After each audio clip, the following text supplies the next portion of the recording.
So, how is a country actually born? Is it a moment of unity where everyone agrees? Or is it something messier? Maybe just a line drawn on a map by someone far away? For modern Lebanon, well, the answer is complicated. And the whole story really kicks off at one single pivotal moment. Okay, so picture this. It's September 1st, 1920. You're in Beirut. The French High Commissioner, a general named Henri Gouraud, steps out onto the porch of his residence. And right there, he announces the birth of a brand new state, Greater Lebanon. Now, for a lot of the Maronite Christians in the crowd, this was everything. I mean, this was the dream of generations coming true. A homeland, a safe haven, finally guaranteed by their old ally, France. But here's the thing. This moment of pure joy for some was a moment of total disaster for others. For the Maronites, yeah, a dream fulfilled. But for many of the region's Muslims, both Sunni and Shia, this was the absolute collapse of their dream. A big, independent Arab kingdom of Syria. So how in the world did we get to such a divided moment? To really get what happened in 1920, we have to rewind a lot. Because this story doesn't just start after World War I. Its roots go way, way back into the Ottoman Empire. You see, for hundreds of years under the Ottomans, this area called Mount Lebanon was kind of a refuge for minority groups, especially Maronite Christians and the Druze.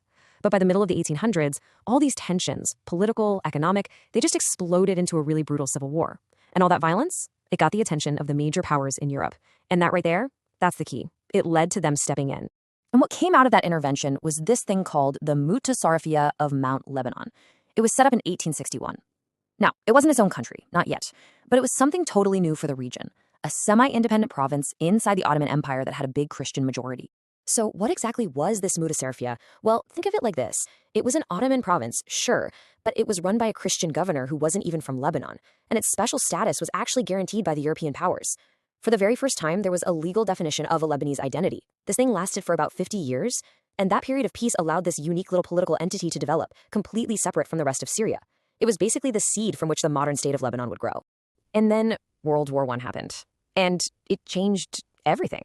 The 400-year-old Ottoman Empire completely collapsed, leaving this huge power vacuum across the entire Middle East. Suddenly, the future of the whole region was up for grabs. With the old empire gone, the fight for the future of the Levant moves from the battlefield right into the back rooms of the Paris Peace Conference. And this is where two powerful and totally opposing visions were about to go head-to-head. You've got the Arab nationalist movement. It's being led by Prince Faisal out of Damascus, and their dream is a big, unified Arab kingdom, Syria, Palestine, and Lebanon all together. This idea was really popular with the region's Sunni and Shiite Muslims. But on the other side, you had the Maronite Christians, led by their very influential patriarch, Elias Hoyak. They wanted something totally different. They wanted to add the coastal cities like Beirut, the super fertile Bekaa Valley in the east, and all the land to the south. Faisal, he was having none of it. He said, okay, fine, the little Mount Lebanon region can have its autonomy, but he was not about to let it be carved out of his Syrian kingdom. So now you've got a total stalemate. And who gets to make the final call? Well, the new power in the region, the one holding all the cards, France. All the debates and arguments in Paris were one thing, but ultimately the map of the modern Middle East wasn't going to be drawn with a pen. It was going to be drawn with force. Okay, so here's how it all went down, and it happened fast. In April of 1920, France officially gets the mandate for Syria and Lebanon. That put them on a collision course with King Faisal's government in Damascus. France saw him as a rival. So, on July 24th, 1920, French forces marched on Damascus and just crushed Faisal's army at the Battle of Mayzaloun. And just like that, the Arab kingdom of Syria was gone. And the result of that battle was immediate. With Faisal defeated, the biggest obstacle to the Maronite plan was simply removed. General Gouraud sided with his Christian allies and drew the exact borders they had been asking for all along. The old Mutasarrifiyya was merged with the coast, the Bekaa Valley, and the south, and voila, Greater Lebanon was born.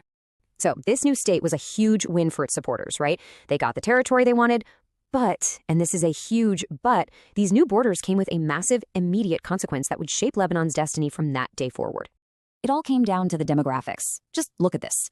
The old Mutasarrifiyya had a very clear and dominant Christian majority, but the new Greater Lebanon, totally different story. By adding all these other areas, they also added huge populations of Sunni and Shia Muslims.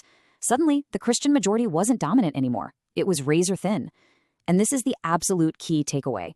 The new state was built on a demographic foundation that was incredibly fragile from day one. So, what's the long-term legacy of a country born like this? How does a state that started out with such deep divisions even manage to hold together? Well, the state that was born in 1920 did go on to become a republic. It got its independence in 1943, and it came up with this really unique, incredibly delicate power-sharing system to try and manage all its internal conflicts. But even with all of that, those original arguments from 1920 about who belongs, about what the country even is, they never really went away. They were always just bubbling right below the surface. And this leaves us with the question that Lebanon is still grappling with today. A question that goes all the way back to that one September day in 1920. How does a nation that was forged in such deep division, where one group's greatest dream was another's greatest loss, ever find an identity that everyone can share?